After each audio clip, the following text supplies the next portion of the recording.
Hi, everybody. All right, so there's a lot of solidarity happening in our field right now in terms of speaking up for things that we are not in alignment with in this administration, society, et cetera, et cetera. Okay. Some of them are going to impact us personally, and some of them are just impacting maybe our friends or our family, or we just happen to be people who have humanity in our hearts and care about people, whether these things impact us or not.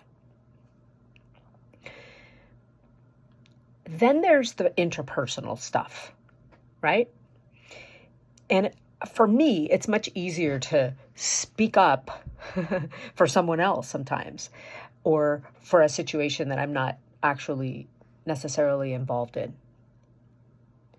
or for a hypothetical that could involve me, or for something that I feel afraid about in the future. But when something is actually happening interpersonally, whether it's at work or with a family member or with a friend, I don't know about you, but I notice that my tendency is for my throat to close up, right? I consider myself an incredibly courageous human being, and I also experience that fear where my throat, did you even notice how the tone just changed for a moment? And so how do we move through that? And what does sounding and vocal improvisation have to do with this? How is it helpful? It seems that there's a bridge in between that needs to be connected between, oh, I'm having a trigger in a situation. I'm noticing that I need to speak up here. I need to say something around mattering, around respect, perhaps, or just needs. Yeah? And the tendency can be to go into the mind, which is not a bad place. It's a great place, right? But to think, what do I want to say so that it lands well, so that I can communicate with care, which are all really, really good questions, yeah? But before we get to that point, there's a point of release. There's a point of letting go, right? Of the charge that's inside. And also, how do we release that constriction that's inside of our throats? Because some truth-telling situations are way more risky than others. You could look at it from the perspective of what's risky in terms of, you could say law, or in our instance right now in the United States, the lack of adherence to law.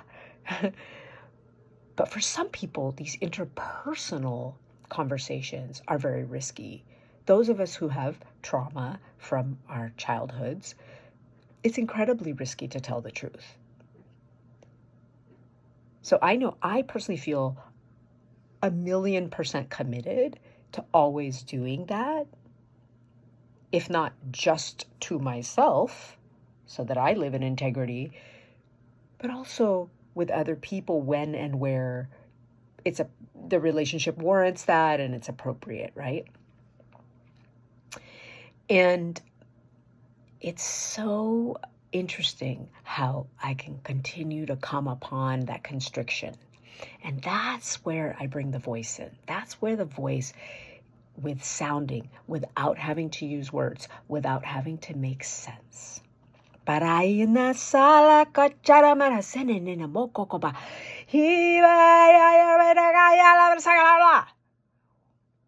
Whatever.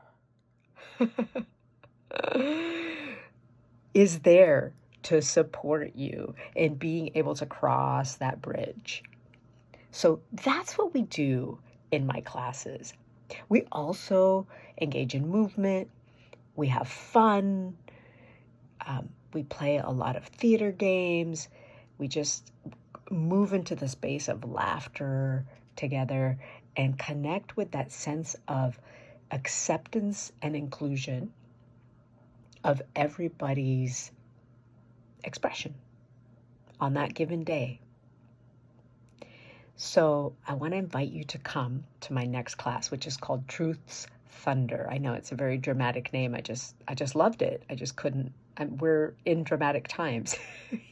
So um, on May 4th at Timber, Folk, and Baroque in Berkeley, California from 11 a.m.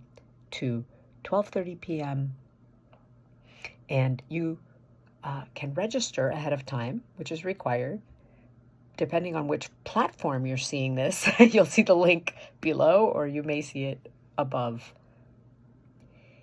Keep connecting with what is true for you. We can do this together.